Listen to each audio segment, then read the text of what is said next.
Kita akan jelaskan 7 golongan yang dinaungi oleh Allah, orang-orang yang berbahagia pada hari kiamat tersebut. Yang pertama adalah al-imamul adil. Imam yang adil, ya. Dan ini adalah orang yang pertama yang Nabi SAW sebutkan di antara 7 golongan tersebut. Dan dia adalah orang yang paling spesial. Bahkan sebagian ulama mengatakan dialah yang terbaik di antara 7 golongan tersebut. Ya, dia yang terbaik di antara 7 golongan tersebut. Kenapa bisa demikian? Karena imam yang adil memiliki pahala yang sangat besar. Ketika dia adil, maka yang merasakan keadilannya banyak orang. Kita bayangkan bagaimana jika seorang kepala negara bersikap adil, mengeluarkan aturan-aturan atau undang-undang yang adil, maka banyak rakyat yang akan merasakan kebahagiaan dari keputusan-keputusannya. Demikian juga raja misalnya, ya. Dan juga berlaku pada pimpinan-pimpinan yang di bawahnya. Contohnya seorang gubernur misalnya, atau seorang bupati, atau wali kota, atau bahkan para ulama mengatakan yang wilayahnya kecil, ya, kekuasaannya kecil, seperti mungkin camat, mungkin lurah, ya, bahkan Pak RT mungkin, ya. Intinya semakin dia memiliki wilayah yang luas dan dia semakin adil, maka dia adalah orang yang paling berbahagia pada hari tersebut. Karenanya Syekhul Islam Ibnu Taimiyah rahimahullah berkata, "Fa idza ijtahada ar-ra'i fi islahi dinihim wa dunyahum bihasabil imkan kana min afdhali ahli zamanihi wa kana min afdhalil mujahidin fi sabilillah." Jika seorang penguasa bersungguh-sungguh berijtihad untuk memperbaiki agama masyarakat, memperbaiki agama masyarakat, wa dunyahum, dan juga memperbaiki dunia mereka. Jadi dia bersungguh-sungguh bagaimana rakyat ini agamanya baik dan bagaimana ekonomi mereka baik, dunia mereka juga baik. Bihasabil imkan, semaksimal dia yang mungkin bisa dia lakukan, tidak harus berhasil. Yang penting dia berusaha dengan semaksimal mungkin. Yang Allah berikan dia kemampuan untuk melakukan demikian, ya, semaksimal mungkin. Bihasabil imkan kana min afdhali ahli zamanihi, maka adalah orang terbaik di zamannya. Orang terbaik di zamannya. Wa kana min afdhalil mujahidin, dan dia adalah mujahid terbaik di zamannya. Fi sabilillah, di jalan Allah Subhanahu wa taala. Ini pernyataan yang indah dari Syekhul Islam Ibnu Taimiyah rahimahullahu taala. Ya.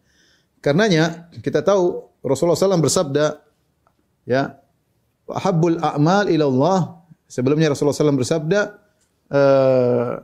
khairukum anfa'ukum linnas. Sebaik-baik kalian adalah yang terbaik bagi, yang paling bermanfaat bagi orang lain. Sebaik-baik kalian adalah yang paling bermanfaat bagi orang lain. Wa habbul a'mali ila Allah sururun tudkhiluhu ala qalbil muslim. Dan amalan yang paling dicintai oleh Allah Subhanahu wa taala adalah amalan yang rasa kebahagiaan yang kau masukkan dalam hati seorang muslim.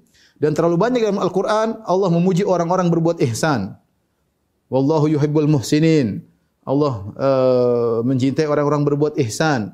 Ketika Nabi SAW menyebutkan tentang ciri-ciri surga, kata Allah Subhanahu wa taala, ya, wasari'u ila maghfiratin min rabbikum wa jannatin arduha samawati wal ardu iddat lil muttaqin alladzina yunfiquna fis sarra'i wad dharra'i wal kadhiminal ghaidha wal 'afina 'anil nas wallahu yuhibbul muhsinin. Kata Allah Subhanahu wa taala, dan bersegeralah kalian menuju pada ampunan Allah dan kepada surga Allah yang luasnya seluas langit dan bumi, yang Allah siapkan bagi orang yang bertakwa, itu orang yang berinfak dalam kondisi lapang, mereka berinfak, dalam kondisi sulit juga mereka berinfak. Wal kadhiminal ghaidh, orang-orang yang meredam kemarahan. Wal 'afina 'anil nas, yang memaafkan orang-orang menzaliminya. Wallahu yuhibbul muhsinin, sungguhnya Allah mencintai orang yang berbuat ihsan. Maksudnya mereka berbuat baik kepada selain mereka, kepada masyarakat. Ini padahal ruang lingkup mereka cuma sedikit, hanya berbuat baik mungkin ke sedikit orang, tapi Allah memuji mereka. Mungkin dia hanya memaafkan beberapa orang yang menzaliminya, Allah sudah memuji orang-orang ini. Bahkan Allah menyatakan mereka penghuni surga. Bagaimana lagi dengan seorang pimpin yang adil, yang dia berbuat baik kepada mungkin jutaan manusia dengan kepemimpinannya, dengan perjuangannya, dengan jihadnya, ya, maka dia adalah afdhalul mujahidin fi sabilillah. Kata Ibnu Taimiyah, adalah orang yang mujahid terbaik di zamannya di jalan Allah Subhanahu wa taala. Maka saya motivasi kepada para pejabat, ya, para penguasa untuk mencari naungan Allah dengan berbuat sebaik-baiknya, menjadi pemimpin yang terbaik untuk rakyat. Semaksimal mungkin. Semaksimal mungkin. Berusaha, berijtihad, berdoa kepada Allah agar dimudahkan untuk bisa memberi pelayanan kepada masyarakat dengan sebaik-baiknya. Ya. Oleh karenanya, ketika seorang, justru sebaliknya, seorang penguasa yang berbuat zalim kepada masyarakat, maka dia akan binasa pada hari kiamat kelak. Kalau ada orang mencuri, satu orang, paling dia mencuri yang nuntut dia pada hari kiamat orang yang dia curi tersebut. Ya, kalau dia mukul orang mungkin mukul 3 orang, 5 orang, 5 orang itu akan nuntut dia pada hari kiamat. Perkaranya sepele, dia berhadapan dengan 5 orang, itu pun sudah berat. Bagaimana kalau dia menzalimi sampai ratusan ribu orang? Bagaimana kalau dia menzalimi jutaan orang? Dia akan binasa pada hari kiamat kelak. Yang nuntut dia sangat banyak.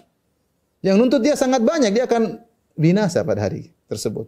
Allah mengatakan, Anal Malik. Aina mulukul ard? Aku adalah raja. Malik yaumiddin, raja penguasa hari pembalasan. Mana raja-raja dunia?